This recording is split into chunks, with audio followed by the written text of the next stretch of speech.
So last week I made this car using the AI generator in automation. I made the engine and I made the actual chassis with it, and I did not modify anything, which led to some weird stuff like having really large drum brakes in the rear and massive 6-piston calipers in the front.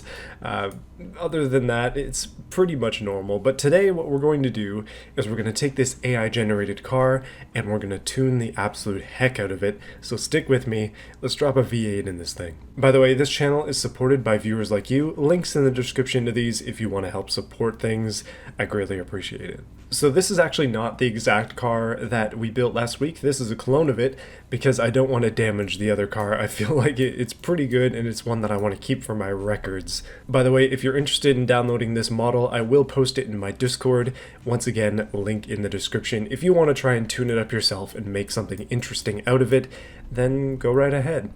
Alright, first thing we're going to do is rename it because it's no longer going to be the clone and it's no longer going to be a budget car. It's just going to be AI track because, yeah, let's turn this thing up to 12 and see what I can do to make it even better. So let's establish a bit of a baseline here. The car in its current form is rear-wheel drive 5-speed.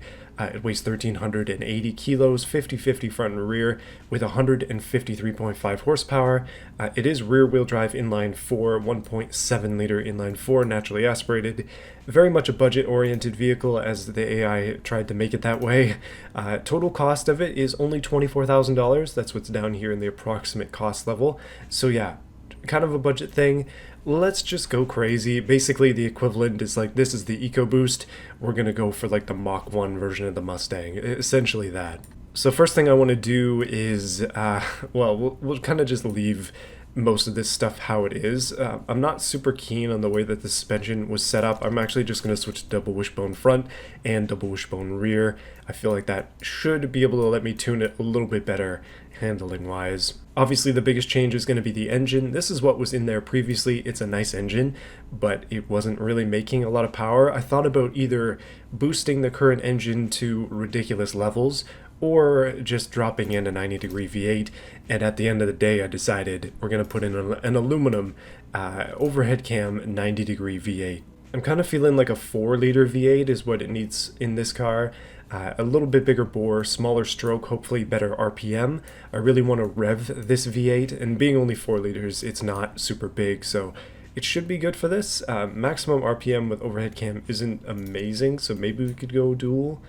And yeah, 4 valves per cylinder, so we can still get VTEC. Alright, here we go. Oh my goodness, flat plane crank, please and thank you. That's going to make things even crazier. The car doesn't look like a Mustang at all now, but it's got sort of a Mustang-style engine, only smaller, similar to the Shelby, I think, GT500. I believe that's a 5.2-liter, and it's supercharged. We don't have superchargers in the game yet, so we're just going to have to pretend. Okay, let's do VVT and VVL. We might have to come back and change some of this stuff later. I'm hoping to get more power out of it than what it's showing. Actually, it's not showing anything at the moment. Turbos, should we keep to the spirit of naturally aspirated, or should we try and go 1 to 2 turbos, potentially more? I don't know. Let's try turbos and see what happens. I'm going to have it run on E85 because we should be able to get more power that way. We could go E100, but E85 should be enough. I'm not shooting for like 2,000 horsepower. I'm actually kind of hoping for somewhere between 800 and 1,000. Which should be fairly easy to get with this engine. You might be surprised. Let's go for it though. Tubular race headers dual. None of this stuff, absolutely nothing. This is a race car at the end of the day, and we got 825 horsepower, but it's failing due to valve float a little bit later on down the line. That is pretty much exactly kind of where I thought it would end up. Quick thing we can do here is tune it for power with the AI. Once again, I'm using AI to tune an AI car, and then hopefully... Oh, 1,015 horsepower roughly? That's actually really good. So unfortunately we're making too much torque for the lightweight forged conrod, so we're actually going to have to upgrade to the heavy duty forged. By the way, with billet steel this thing is going to sound absolutely ridiculous. We might even be able to drop that down to forged just to save a little bit of money. It doesn't make much of a difference. Pistons are all good, everything here is good. I have the balancing mass up all the way, and also I'm going with no like quality sliders or anything like that. I'm fine with 1,000 horsepower. I actually don't really care to get more than that, but I just want to make the torque curve and stuff a little bit smoother. It's really funny that the torque is so close to the power number. It's got 1,048.5 newton meters of torque at 5,900 RPM, and then it makes 1,011.5 horsepower at 8,000 RPM. This thing is going to scream all the way to 9,000.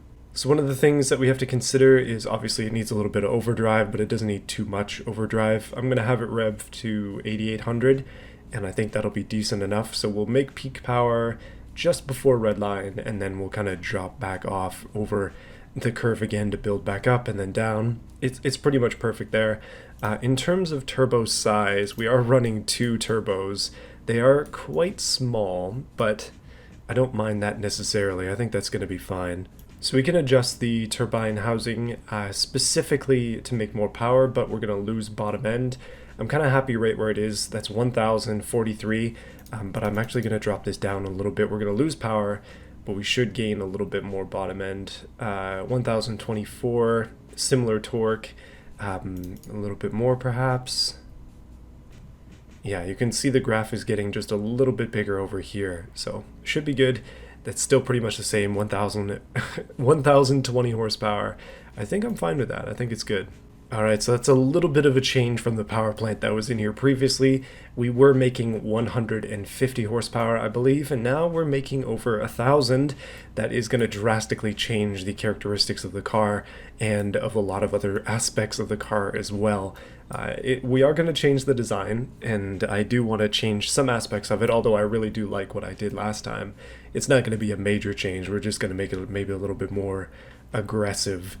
First thing though, we got to go to this stuff.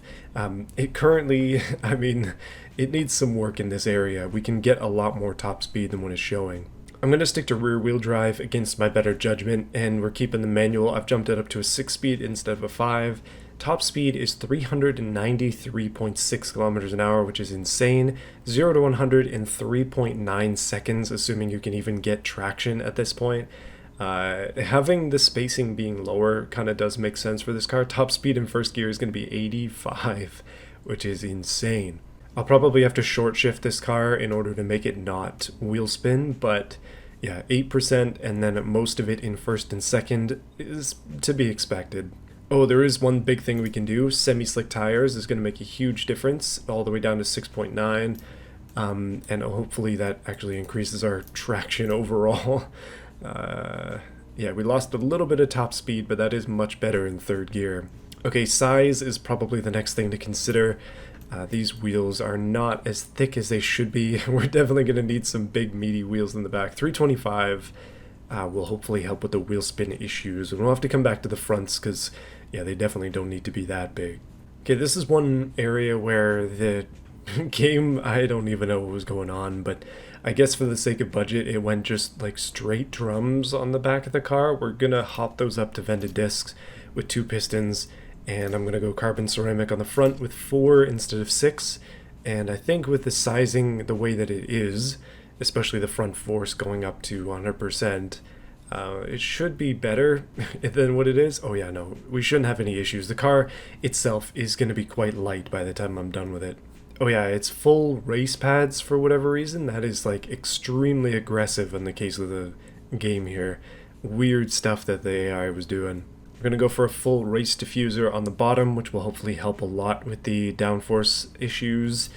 It was a little bit unsteady last time I was driving it, but with an active wing, we should be able to get a little bit more. I'm not done with the downforce in terms of the actual design, so we'll have to come back to this and adjust it. Interior and everything, it's very, very budget oriented. No entertainment at all, which is kind of hilarious. Let's just hop it up to a sport interior, and we'll give it like normal stuff, standard. It's going to add weight, but it should be fine. So there are certain things that happen when you make big changes like this to a car. Obviously, I mean, I've gone through everything else. It just kind of making sure that the thing makes a little bit more sense than it did when it was with the AI. But I've got it optimized for weight to be as light as it pretty much can be. The only way we can get it lighter is quality sliders, and I mean, I'm willing to do that, I guess. Just for curiosity, it is double the price of what it used to be, so it's 50 grand now instead of 24. That's actually not that bad, all things considered, but once you get into those quality sliders, it just gets much, much worse. It does have pretty much 10 times the power almost, and it is, okay, it's not 10 times, it's like 7 times the power, but we are weighing quite a bit more than it was before. I think it was 1380 before. We're up to 1700 kilos. So we have gained some weight. A lot of it is in the engine, and that's fine with me. I think that this will help it be better balanced, and it should hopefully be a decent car to drive. Now, let's go ahead and change the way that it looks. And then we'll probably have to take it into BeamNG, won't we, to give it a go. First of all, though, this green, this has gotta go. I pretty much never make cars yellow, so let's do yellow. Why not? It actually looks really good with just the yellow, white, and black combo it has going on. I'm a huge fan of this, but I'm gonna take the black and I'm going to change it to be carbon fiber. Oh, yeah, no, it just makes perfect sense for this. So I've changed the wheels, but you can't really tell because I also painted them black. I'm going for a black and yellow color combo here. It's the Bumblebee style. Obviously, okay, not really Bumblebee style. But let's take this thing to the extreme, because why not? I have some time. Let's just go ahead and make it as extreme as I can possibly make it, just because extreme is fun. It has 1,000 horsepower, come on. It should look that way. Okay, it's been some time, and I have done some work on the back, just a little bit of work. I've changed a few things, mostly just trying to make it look more aggressive and more interesting, I guess. I just wanted to make... Oh, my daughter's crying. I'm just trying to make it more unique, essentially. So I've cut out a huge hole in the car. I've added big pieces like this one that's outlined in order to hide what's actually hidden in there. The frame is showing, which is not ideal. Actually, I might be able to hide that. Or I mean, I could definitely hide that, but I'm fine with it the way it is for now. Basically just trying to carbonize it, make it look interesting, make it unique. Massive double wing. I changed up the wheels a little bit, so we got yellow calipers and like a yellow insert in the wheel, which I think is really cool. The paint scheme is a little bit different. It almost has a livery. It's black carbon and also black carbon fenders as well, which I think is really cool. And I should probably paint this carbon as well. But basically, I just got to go through the rest of the build here, try and design this front end in a way that kind of matches the absolute ridiculous of the back end. So I have an idea for that, and it actually begins with just straight up cutting that out. So let's put a huge intercooler up here and fill that space in. Well, I didn't quite match the absolute ridiculousness of the back end with the front end, but I left it a little bit more subdued. I basically just blacked out the headlights almost completely. Just because I think it's really cool. The front replacement thing here is essentially just a hole and an intercooler, because it does have two turbos that need to be intercooled. These things back here, I'm just assuming they would be for like oil cooling and stuff like that, even though it wouldn't make sense to bring oil all the way back there, but whatever. Overall, I'm pretty happy with this design. It's really going to come down to which one drives better though, because of course, which one of these things is actually going to be better. Okay, just a couple little extra details here and there. I changed the exhaust to be even more ridiculous, and let's send it. Let's try this thing out in BeamNG, and why don't we compare it to its predecessor, just for fun, just to see what the difference is. I mean, this is my tuning versus the predecessor AI tuning. I do think the AI is going to be better, but there's only one way to find out. Alright, so here's the new car in the pit lane, and I gotta say, it looks absolutely mental. I'm very, very pleased with the way it's turned out. You can see one of the little details I did was I made it so that the lights don't actually have a cover on them anymore. So it's just a like hole, essentially. I don't know. I think this thing turned out really darn cool, and I'm excited to drive it. Let's have a listen to it first before we go anywhere. Oh, yes, it shoots flames up in the air. Realistically, those exhaust pipes are absolutely terrible. In game, honestly, cool as heck. Alright, let's drive it.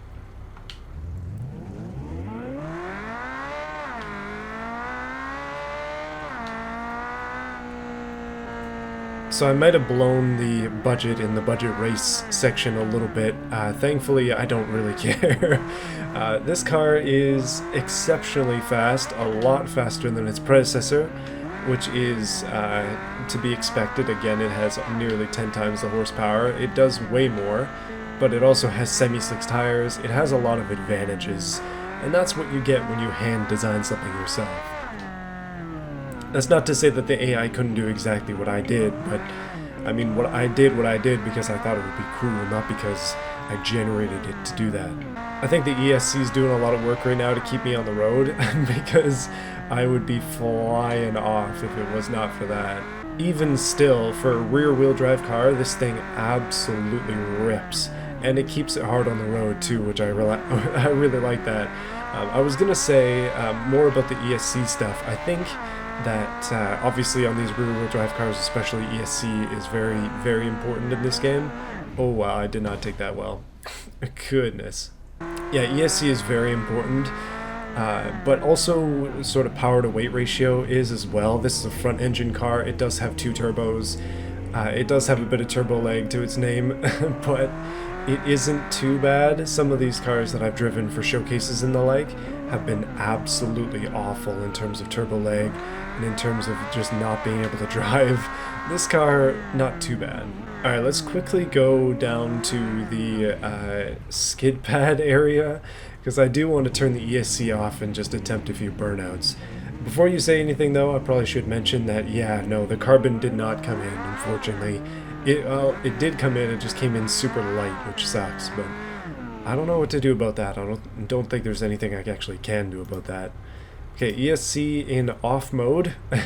Let's rev her up, and oh yeah, no, it does exactly what I thought it would do. Burnouts for days. There is nothing more fun than making a car that just does this. I could do S's all day long, boys. 11s forever. Yeah, I could pretty much do a burnout at any time, I think. What if we shift up into 6th? Oh, okay, it died. No, it died again. Not enough torque to drive in 6th. Well, I have failed miserably, I guess. Okay, let's take it back on the track with no ESC and see how much more unmanageable it's going to be. I suspect, oh my goodness, significantly so. Since they improved ESC in this game, I really, yeah, no, I've been using it every single race car that I make, because without it, it is absolutely a gong show. I don't know what else I can do other than just be very cautious. I mean, yeah, I can be faster probably without a nanny like that, but you have to get really lucky with your lap. Otherwise, you be spinning out like crazy here. So instead, we go for the in-between, and the in-between is sport mode. I think that's probably the best place to live for now. So I gotta know, if you watched the last video, which you definitely should, is this one better than the other one in your opinion? Is this car better? I mean, did I fit the theme? Not really, but I'm not sure. I actually, you know what we should do at some point is I'll do like a...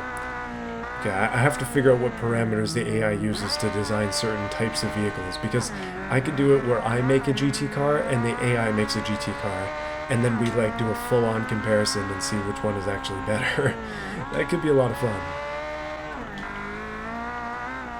Oh my goodness, I'm doing a long burnout here, but I am doing like 200 kilometers an hour. In 3rd gear, we still have several more. Yikes, that's unfortunate. And the car died. Well, I'm having a lot of fun with this thing. I've been thinking a lot about budget-built race cars recently, because I have a Tiburon in my garage that has been untouched for too long, and I'd love to do something with it. Oh goodness. At this point, I don't really have the funds to like blow a ton of money on parts and things, but I do want to make the car unique at the very least, and I mean, that's harder said, or that's easier said than done when you don't have any motivation to actually get up and do stuff. But if I can find something easy that will make the car different, then hopefully I can get that motivation up. I've been recently inspired by some YouTube videos I've been watching of just like some of the wackiest projects ever. Things like go-karts that are amphibious and things like that. I just really, really like that sort of creativity, and I wish that I had that sort of just like almost it's like drive, but also just not caring about things too much and just going for it. I kind of did that with my go-kart where I didn't really plan it. I just thought about it for a bit and I'm like, you know what, this would probably work. And then I just slapped it together, and it's not done, but I feel like I could probably do that with a lot more of my projects instead of overthinking them like crazy, and then maybe I'd actually get stuff done. And it's the same way with my car. I really want to do stuff like I want to put an exhaust on it, I want to do all this crazy stuff, but at the end of the day I need to kind of just be like, you know what, stop thinking about it, pick up a wrench, let's do something. And something is better than nothing. It's kind of like the people who, in forums especially, they'll talk and talk and talk but never actually get anything done. It's the people who actually like step out and get things done, even when people tell you it's not possible, that actually like find things rewarding and invent things. Those are the people that make the world go round, and I want to be that kind of person. No more keyboard warriorness, boys. We got to get out and actually build some sick cars. Until then, though, we're going to be in automation making some weird stuff every 2 weeks, SnowRunner every other week, and hopefully soon. I really need to finish my stupid sim rig thing. I've been worried about it, and therefore I haven't actually worked on it much. But I will get to it soon. I really wanted it done before the end of the month. That ain't gonna happen, but early July, boys. She's coming out, the part 2 of that video. And until then, I will see you soon. Like I said at the beginning of this video, this channel is user supported or viewer supported. If you want to support me, then check out my Patreon or check out my YouTube support channel, or button, I mean, if you want to help to support this channel via donations, and your name will appear in the end credits, which you will see soon. But yeah, lots of cool stuff coming up in the future, and also right now I have a ton of videos if you want to watch them. I would definitely encourage you to do so. But yeah, I think that's everything. Too many plugs, too much time spent. Let's finish this video off with a bang. And I mean that literally, just a little bit of a, just a touch of a crash perhaps.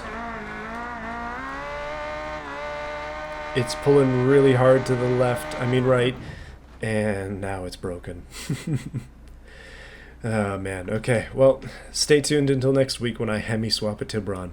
See you then.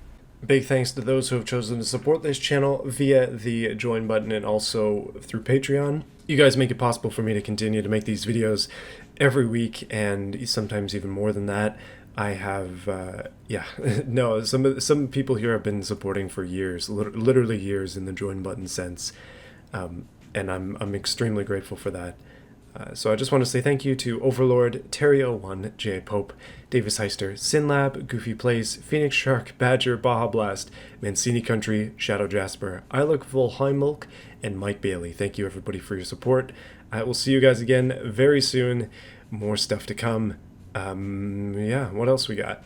SnowRunner, then hopefully a video on the sim rig, then more automation, and then I'm hoping to do a video on Trailout at some point. That'll be like a quick video, and like a million more things I've been thinking about. So, see you guys then. Thanks for watching. Peace.